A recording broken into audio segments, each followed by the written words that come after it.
What's up everyone, welcome back to another Gwent video. It's been a long time since I uploaded one. I've really been enjoying Deathloop and now that's over. Perfect timing by the way. We've got ourselves the final sub-expansion of Price of Power, Harvest of Sorrow. So yeah, I wanted to cover the first five cards that have been revealed yesterday and today. So 4 Squirtle cards and 1 neutral card.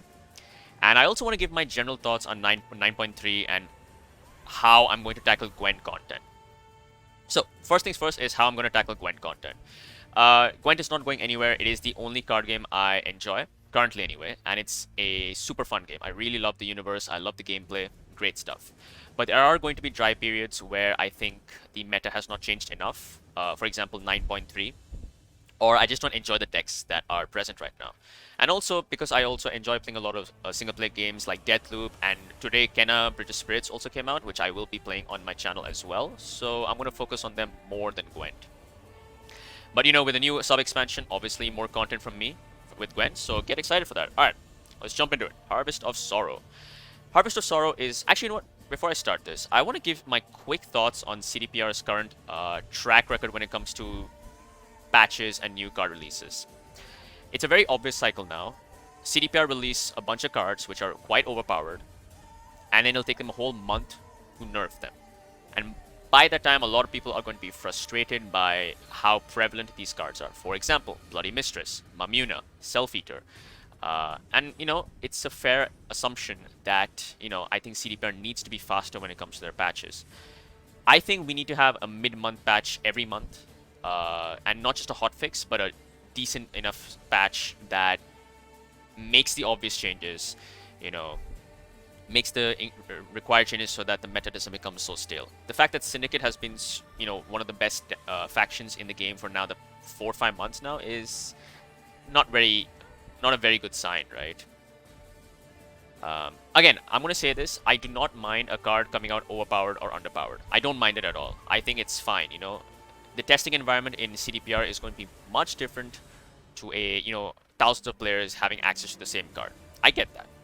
But it is on CDPR's head to be able to ensure they can quickly tackle those issues, you know, and not wait a month for it, which I think is the biggest issue of the game right now.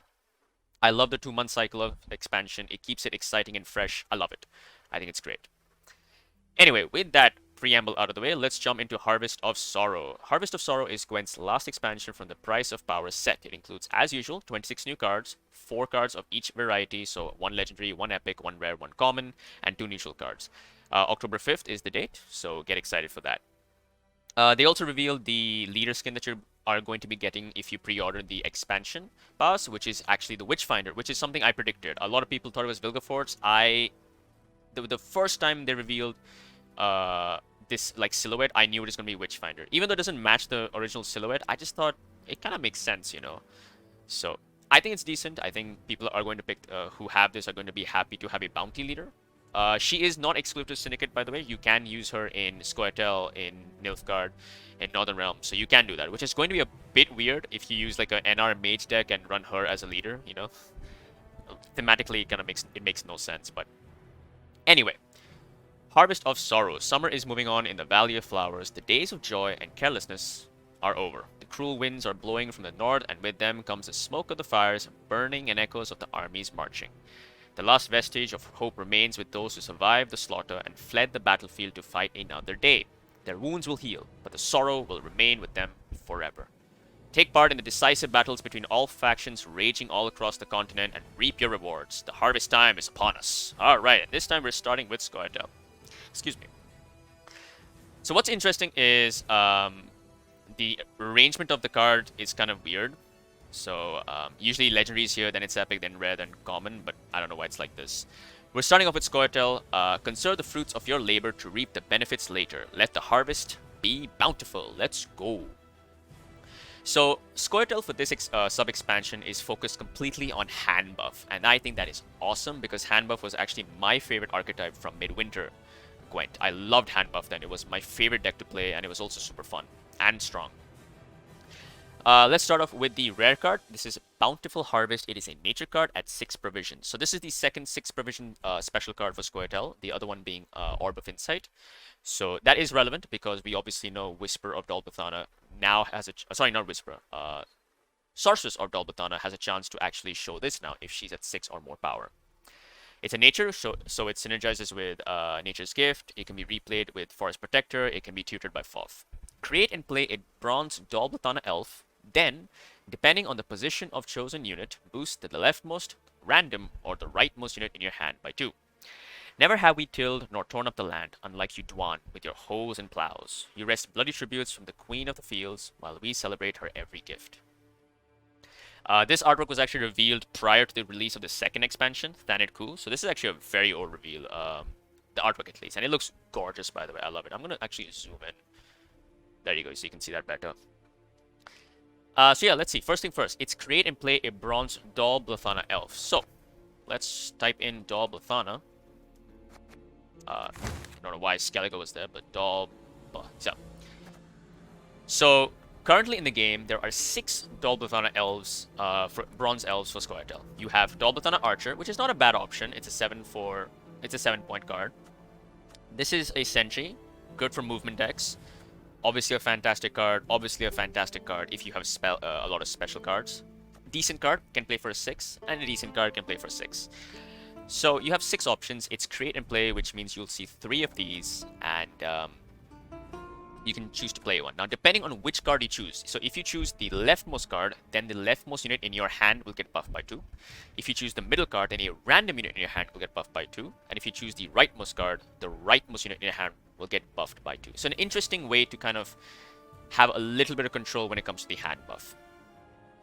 So I think the big thing about this card is less for the hand buff and more so for the actual Dolbethana elf you're spawning. That's why this is at 6 provisions. Because if you look at something like Circle of Life, that's a 5 provision card, which also has a similar effect. Deal 3 damage, buff something in your hand by 2, right? But it doesn't give you a unit. That's the biggest difference. Bountiful Harvest gives you a unit, which is why I think it's at 6 provisions. So, again, I think the top 3 options you'd want to get are Dolbethana Archer, Sorceress or Dolbethana, and Whisper or Dolbethana. Actually, Whisper is a little iffy because if your deck isn't running a lot of specials, then this card isn't great, which in this case, Bowman would be much better. I don't see this being ever good unless you're running it in a movement deck, and I don't think you're going to run Bountiful Harvest in a movement deck because it's too inconsistent to be able to pull this 100% of the time. So yeah. I think this card, if I'm going to give it a score, I think this is an average card. I think it's a 2.5 out of 5. And I think the biggest reason why is because it's 6 provisions for a create effect that is not very consistent. So yeah, especially with 6 Dolbethana elves, yeah. I'm going to give this a 2.5 out of 5. I think this is going to see play in a hand buff deck, which is what this is designed for. Especially with the brand new epic card called Torque, which looks incredible, by the way. I will come to that. But this card is going to be an average card for me, in my opinion, a 2.5. You can double Simless this if you so wish, but I think it's competing with Orb of Insight at that point, and I do not think Speletel is going to run Bountiful Harvest. I do not think it's going to run it.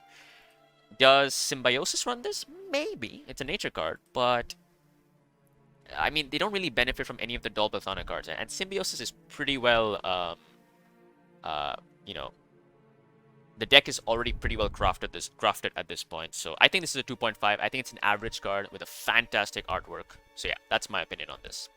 Let's move on to the common card. This is a Watcher of the Valley. It's a 4/4, so finally a 4 provision card. I don't think Squirtle actually received a single 4 provision unit this entire expansion. It's an elf. Deploy. Give an enemy unit bleeding equal to the amount of boost on this card. Bonded, damage it instead. He notched his star for every interloper who thought to try their luck. Soon, the notches, much like the intruders, could no longer be distinguished.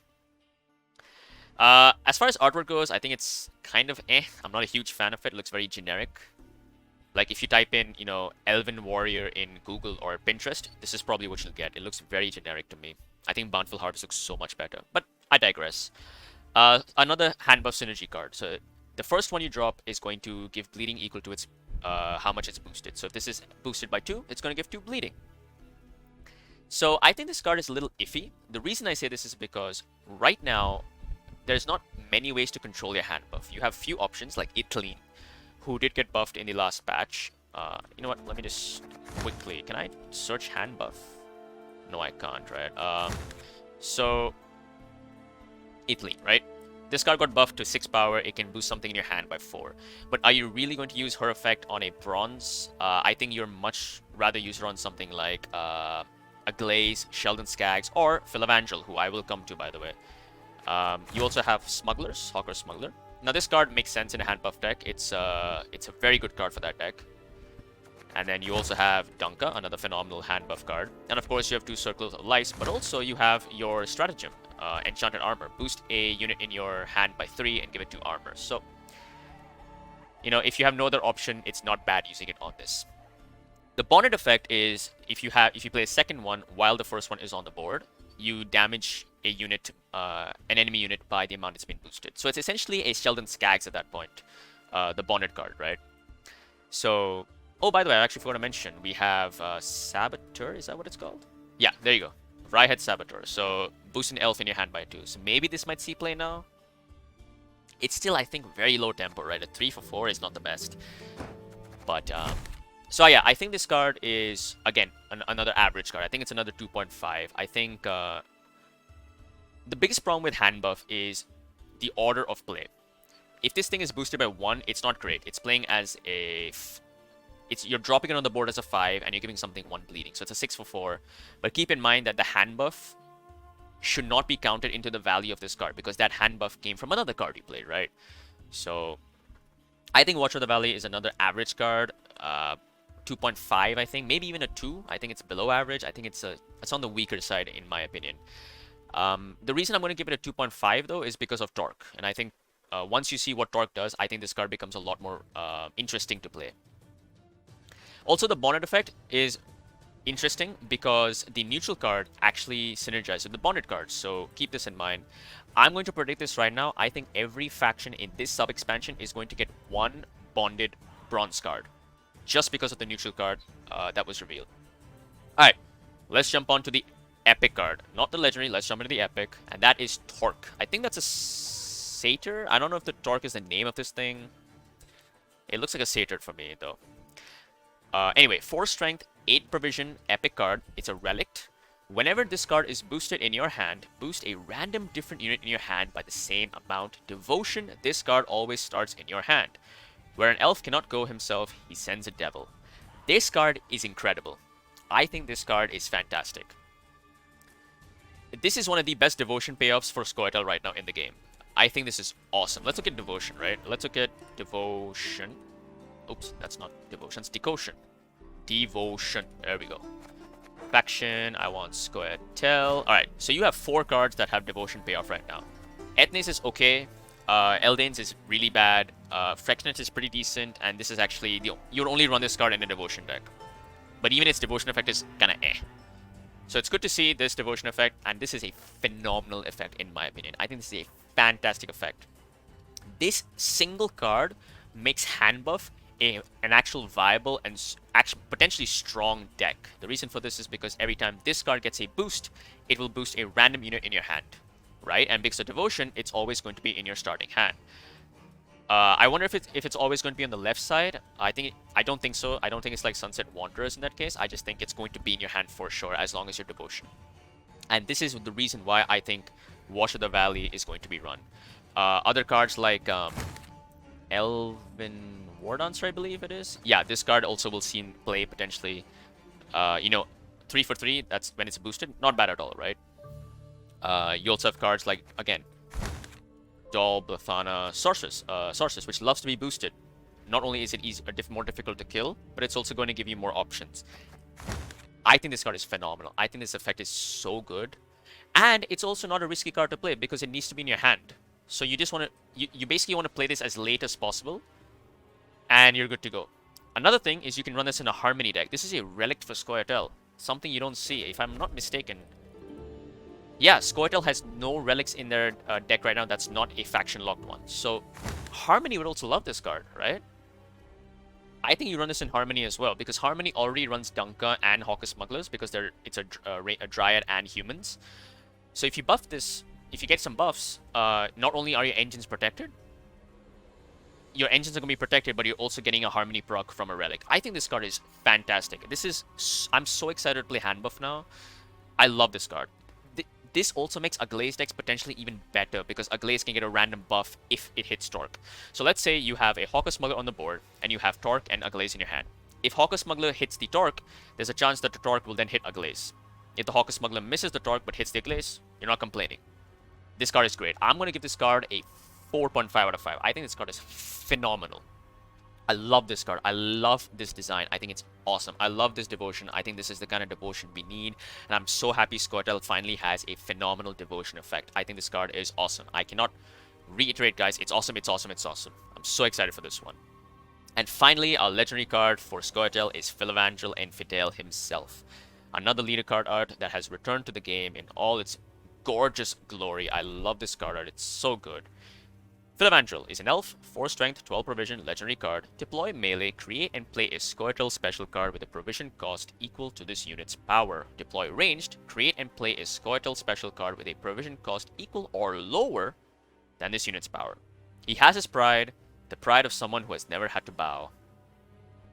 Filavandrel, I think this effect is really interesting. I love the effect for this. So let's look at these Squirtle specials, alright? Squirtle, card type, specials. Alright, so here we go.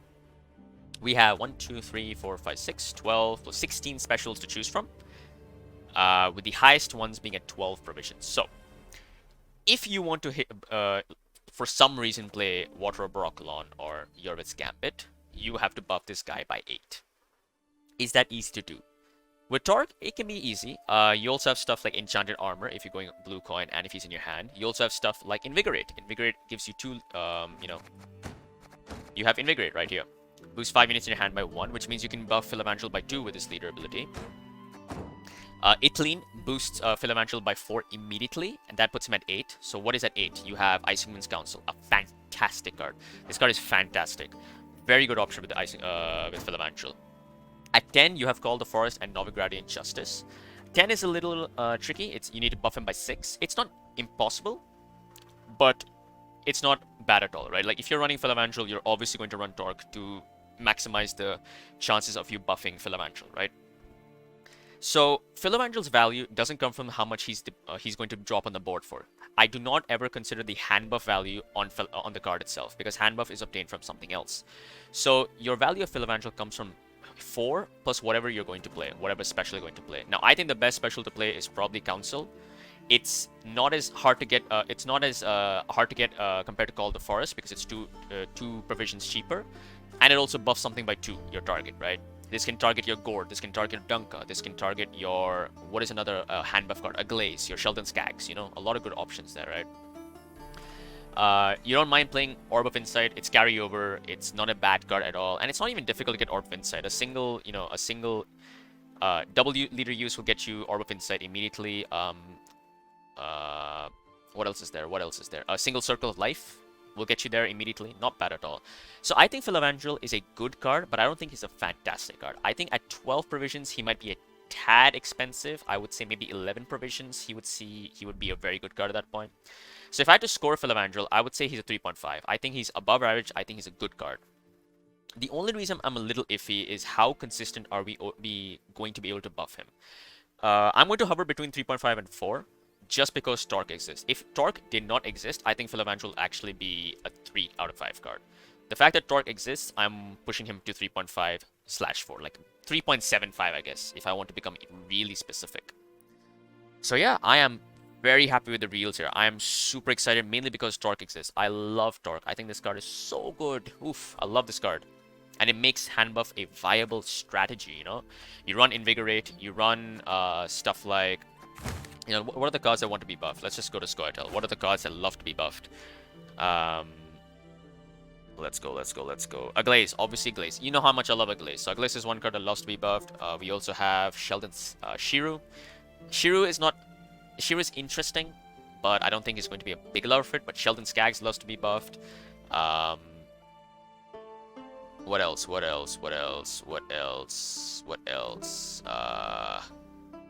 Nothing else here. Sorceress loves to be buffed. You know, it's a nice card to buff. Whisperers love to be buffed. All engines love to be buffed, right? Markham Defender loves to be buffed. You know, it's the moment it gets buffed, it's an engine, so that's really good. Um, of course, Elven Ward Answer, and finally, of course, the new card, Watcher of the Valley. I like the fact that Watcher of the Valley is not a Dolpathana card, which means it doesn't dilute your Bountiful Harvest, so that's pretty good. Anyway, so final thoughts on the Squirtle cards. Bountiful Harvest is average for me, 2.5. The fact that it boosts means it's decent synergy with Torque, so 2.5 for me. Watcher of the Valley is going to be again a 2.5. I think it's an average card. Filavandrel is going to be a 3.75, and Torque is a 4.5. I think this card is the main reason I'm so excited to play Handbuff Squirtle. Alright, so that's the Squirtle cards. Let's go to the neutral card, and this is the Mushy Truffle. It's a legendary location at 9 provisions, neutral. Resilience, obviously, because it's a location. Deploy, spawn and play a bonded unit from your starting deck. Order, spawn and play Golden Froth. Some drink to celebrate, others to forget. But here we don't need no reason. Ah, yes. This is the reason why I think every faction is going to get a new bonded card, because of this single location here. First things first, let's talk about the obvious synergy. I'm just going to quickly type in bonded. I think this card is best played with Gedineth because of Crow Clan Preacher. Crow Clan Preacher is one of the best bonded cards in the game. It is so easy to get its value. Because the best thing about a bonded card is even if the first one is locked, the bonded effect is still going to go off for the second card. So you can spawn a third one as long as a Crow Clan Preacher is in your starting deck, and then you can also play a Golden Froth, and a Golden Froth is an alchemy card that plays at 6 points. That's an alchemy card that Crow Clan Preacher loves. This is a phenomenal card for Get In It decks. I think this will definitely see play in a Get In It alchemy deck, in my opinion. Let's look at some other bonded cards in the game. I think for Beggar, it's really bad. I don't really see you playing a Beggar. Poor fucking Infantry, I can definitely see that. Like some sort of, Meave Swarm, or, Human Swarm, or Revenant Swarm, where you want to play another poor fucking Infantry. I can see that. Magni Division? It's okay, The bonded effect is okay. It's not the best. But are you really going to run this card in Nilfgaard for another Magni Division? I don't think so. Riot Officer... Very iffy about it as well. 5 out of 5 card for this. I think this is a 5 out of 5 interaction. Very Very Swarm support, I guess. Caravan Vanguard, if you're playing a Swarm deck, not bad at all. If you're going for a Super Crime deck, maybe you can see this. Maybe. Sly Seductress. This card has fallen out of favor, hasn't it? This card has dropped out completely. You're paying 3 coins for a shield when there are cards like Horson Jr. or even Tunnel Drill where you pay 2 coins and deal 3 damage, right? So this card just has dropped out of favor. To be fair, the bonded effect is very strong, so maybe. Alba Pikeman bonded is not bad at all as well. Deathwish, maybe? I don't think so, honestly. So yeah, I think Mushy Truffle is going to see play in a Get In It deck. Outside of that, I'm questioning it. Unless we get more powerful bonded cards for the other factions. I think for Watcher of the Valley, I don't think it's good. Because the card you spawn and play, it won't be buffed, right? In fact, Watcher of the Valley is a terrible card to play with Mushy Truffle. That's interesting, right? It's bonded, but it's actually anti-synergy with Mushy Truffle because the card you spawn and play will not be boosted, which means you're dropping it as a 4 on the board. So I'm going to give Mushy Truffle a 3 out of 5. I think it's a good card. I love the design of it. And yeah, I think Skellige is going to love this. With that said, guys, this is going to be the end of the first set of reveals. It's been about a 24-minute long video. Do definitely let me know your thoughts. I'd love to hear if you agree with me, if you disagree with me. Keep in mind, guys, I have made mistakes before. I remember I gave Mamuna a 3 out of 5 for some reason. That card is a 10 out of 5. I don't know what went through my head, but I, for some reason, gave Mamuna a 3 out of 5 card. But yeah, I'd love to hear if you guys agree with me. I think I'm pretty on point with Torque. I'm very confident in saying Torque is a fantastic card. I think Filavandrel is a good card. I think Watcher of the Valley is an okay card. I think this is an average card. So with that said, I hope you guys did enjoy the Squirtle reveals. So day after tomorrow, we'll have the Nilfgaard reveals. So yeah, get excited for that. And if you guys did enjoy this, do show your support below. And I'll see you guys next time. Take care.